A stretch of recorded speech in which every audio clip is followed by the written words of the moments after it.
ሄሉሻ መግቢያ ላይ የተናገረችው ንግግር ልቤና የነካኝና እኛ ሴት ልጆች ስንወድ ማለት ነው እኛ ከቤተሰብ በላይ እንደማንሆን እናውቃለን። እህቱም ይሆን ወንድም ቤተሰብ የራሱ የሆነ ቦታ አለው። ነገር ግን እኛ ስናፈቅር ያንን ሰው ለእህቱ እንኳ ራሱ የሆነ ለየት ያለ ቦታ ሲያደርግ ይደብረናል ማለት ነው። እና ከዛን ግን በቃ እኔም አንድ ቀን የሚያስብልኝ ይመጣል ብላ እንትን ብላ ስትሄድ ያሳዘነችኝ ና ዛሬ ላይ እርግጠኛ ነኝ እኔ ፕራንክ ነው ብዬ ነው የማስበው። እናንተስ ምንድን ነው ብላችሁ ታስባላችሁ? በብዛት አዝናችኋል። እኔ ራሱ የምር አለቀሰች አይደለ? ስሜቷ ተጎድቷል። አንዳንድ ጊዜ ፕራንክ ብናደርግም እንኳን ቢያንስ ማደር የሌለበት ፕራንክ መሆን አለበት። እንደዚህ አይነት ነገር ስሜታችንን ይጎዳናል። አሰላሙ አለይኩም ወራህመቱላሂ ወበረካቱ። ውድና የተከበራችሁ የቻናል የቤተሰቦች እንዴት ናችሁ? ደህና ናችሁ ወይ? ሁሉ ሰላም፣ ሁሉ መልካም። ምን ያለው አልሐምዱሊላህ። ለቻናል አዲስ ከሆናችሁ ላይክ፣ ሼር፣ ሰብ እያደረጋችሁ አበረታቱኝ። ከጎን የሆናችሁ ለምታበረታቱኝ ውድ ሀገሬ ልጆች ከልብ አመሰግናለሁ። ትናንት እንደዛ ተናዳ ስለሄደ ዛሬ በጥሩ ቪዲዮ ይመጣሉ ብለን ነበር እየጠበቅነው ሁላችንም በጉጉት። ግን ዛሬ በዚህ መልኩ መደገም አልነበረበትም ማለት ነው። እና እዙ ደግሞ እውነት እንኳ ቢሆን መጀመሪያ ቢያንስ ቤተሰቦችን እኛ ገብቷቸዋል የኛ የምንለውን ሰው ወደ ህይወታችንም ሆነ ወደ ፍቅር ከመግባታችን በፊት አንዳንድ ነገሮች ቅድሚያ ከራሳችን ያሉ ነገሮችን ቸክ ማድረግ ይኖርብናል። ቤተሰብ በነገራችን ላይ ለእኛ ብዙ ነገር በብዙ አንግል ታው ሊሉና ይችላሉ። ገባቸው። ለምሳሌ ቤተሰቦች የኔን ህይወት አይኖሩም። እኛ በስደት ላይ ስንኖር አሁን እንግዲህ የሀገር ሰው አናገባም። የተለያየ የሀገር ሰው ነው እንግዲህ የምናገባው። እዚህ ጋር ቤተሰብ አሁን ወይ የሩቅ ሰው አታግቡ ብሎ ሊቀየመን ይችላል በብዙ ነገር። ያ ማለት በመጥፎ በክፋት ሳይሆን ግን ደግሞ እንደምትመለከቱት ነው። ግን ደግሞ የሰፈር ሰው አግብታችሁም ራሱ ብዙ የሚጎዱ ሰዎች ታውቃላችሁ። ግን ደግሞ አላህን የሚፈራ ከሆነ ሰው መሆኑ እንጂ በቃ የትም ሀገር ቢሆን በተለያየ ሀገር ቢጋባ ራሱ ሰላም አለውና ያው አላህን መረቀት ስጠኝ ነው የሚባለው። እና ከዛ እንግዲህ ያው ቤተሰብ በብዙ መንገድ እኛ የመረጥ ነው ለእነሱ ላይ ያስደስታቸው ይችላል። ግን ደግሞ እነ ሄሉ ማለት አብረው እንትን እያሉ ነው። በዛ ላይ ትላልቅ ልጆች ናቸው፣ ህጻናቶች አይደሉም። ራሳቸው የሚጠቅማቸውንና የማይጠቅማቸውን ጠንቀቀው የሚያውቁ ናቸው። ህይወት ብዙ ነገር አስተምራቸዋለች። ና ቤተሰብ ምንም ቢል ቤተሰብን እኛ ከወደድን ቤተሰብን ማሳመን አያቅተንም። በተለይ ኮንፊደንስ ያለው ሰው በህይወቱ ማንንም ማስገባት አይፈልግም። ገባቸው። ምክንያቱም ዛሬ ቤተሰብ በአንድ ነገር አይተው ታው ሊሉና ይችላሉ። ነገር ግን እኛ ማንፈልገውን ሰው አግብተን ብንኖር ቤተሰብ የኛን ስቃይ የኛን መከራ ሊታመም ሊኖር አይችልም። ገብቷችኋል አይደል? ምክንያቱም በቃ ቤተሰብ የራሱ በሚያግዛችሁ ሊያግዛችሁ ይችላል፣ አይዟችሁ ሊሏችሁ ይችላል። ግን ህይወት የምትኖሩ ከተጠራቀራችሁ ጋር ስለሆነ ሁሌም ቢሆን በማንኛውም ሁኔታ ውስጥ የምትወዱትና የሚወዳችሁን በማንም ይሁን በማን ልታጡት አይገባም።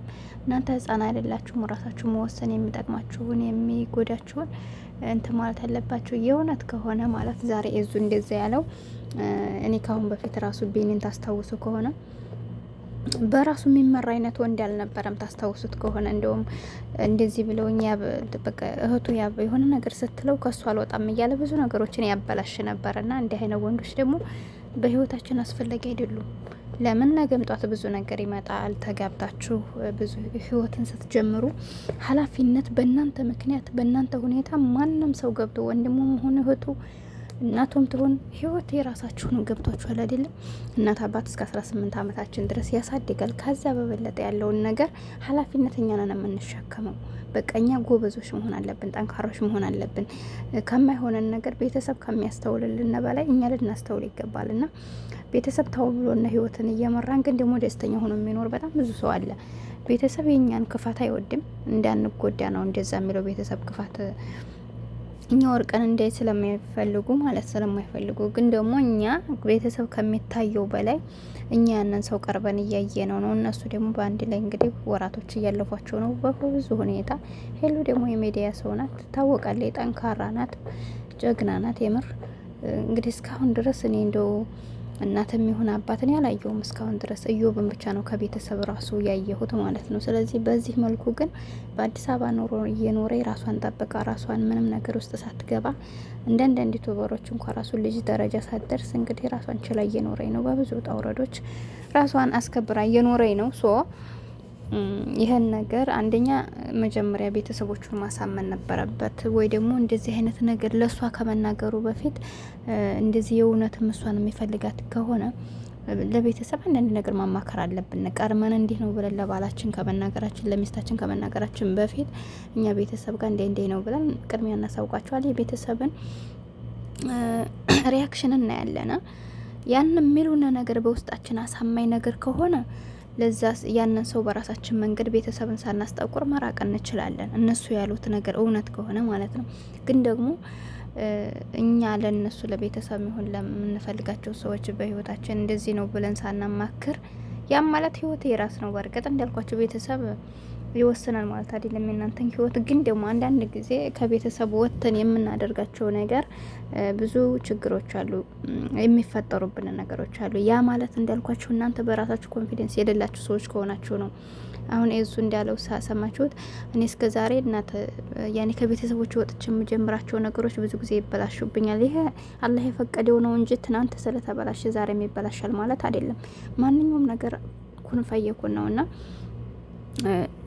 ዛሬ ጥሩ ነገር ስላለ ነገ መጥፎ አይመጣም ማለት አይደለም። ዛሬ መጥፎ ነገር ስለሆነ ደግሞ ነገ መጥፎ ነገር ነው ማለት አይቻልም። ግን ደግሞ እኛ ራሳችን ካላህ በታይ ስበቡን የምናደርሰው መግባት ካለ ለምንገባበት ህይወት ዙሩ ካላህ በታይ እኛ ምን አይነት ሰዎች ናቸው እንዴት ናቸው ብሎን ቀርበን እነዛን ሰው ማጣራት ያለብንና እኛ ነን። ካጣራን በኋላ ደግሞ ተወከልቷላ ለፈጣሪያችን ሰተን ህይወታችንን መምራት መቻል አለብን። እና ሄሉሻ አዝናለች። ነገ ጧት ምናልባት ይቅርታ ቢላት ይቅርታ ልታደርግለት ትችላለች። ግን ደግሞ እንደዚህ አይነት ቅሬታዎች ሲገቡ ዛሬም ነገር የሆነ ጥሩ ደስ አይልም። ገባችሁ? እንዳልኳችሁ ዛሬ እሱ በቤተሰቦቹ የሚመካ መስሎ ከታያት ነገም ጧት ደግሞ ሄሉን ታቋታላችሁ። ከባድ ናት እና በጣም ነው የምታስተውለው። ዛሬ እንደዛ አካላት ነገ ጧትም ትዳር ውስጥ ከገባም በኋላ አንተ በትዳርህ ቤተሰብ ባለ ሁሉ እንደዚህ ነው እንደ እያልክ እነሱ ታው ሲሉ የምተው ከሆነ እነሱ ናት ወለ ሲሉ ምክር ከሆነ ወዲያ ሲሉ ወዲህ የምትል ከሆነ ይህ ለኔ ህይወት አስፈላጊ አይደለም ብላ እንደምትል አትጠራጠሩና ታስባለ ያረጋ። ገባችሁ? ህይወት ቀልድ አይደለም። እንደዚህ ቢሆን እስከ ዛሬ ትዳር ውስጥ ተገባ ነበር። ነገር ግን ሳናስተውል አንዳንድ ነገሮችን ስንገባ ከባድ ነው እላችኋለሁ። ስህተት ካለብኝ አረሙኝ። እናንተስ ምን ትላላችሁ? ውድ ቤተሰቦቼ ቻናሌ ላይክ ሰብ አድርጉልኝ። ላይክ ሰብ እያደረጋችሁ ለምታበረታቱኝ አመሰግናለሁ።